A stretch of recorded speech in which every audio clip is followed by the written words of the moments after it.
అన్నయ్య గారు వచ్చారు, మాకు ప్రార్థన చేశారు. చాలా సంతోషంగా ఆనందంగా ఉంది. అన్నయ్య గారు వచ్చినందుకు మాకు చాలా ఆనందంగా ఉంది. అసలు పట్టలేని ఆనందం అసలు లేదండి.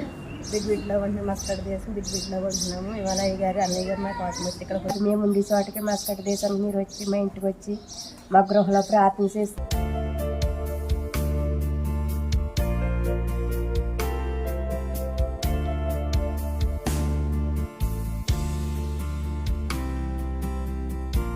ప్రియులారా, దేవునికి మహిమ కలుగును గాక. మస్కట్ దేశంలో బిట్ ప్రాంతంలో మరి రక్షణ కార్యక్రమం కొరకు ఒక సహోదరి రక్షణ పొందాలని తెలియపరిచినప్పుడు వారి కొరకు వెళ్ళటం, అలాగే అక్కడ మిగిలినటువంటి కొంతమంది సహోదరులను కూడా మరి దర్శించి వారి కొరకు ప్రార్థించడానికి దేవుడు కృపనిచ్చారు. వారిని దేవుడు దీవించును గాక. ఆమేన్.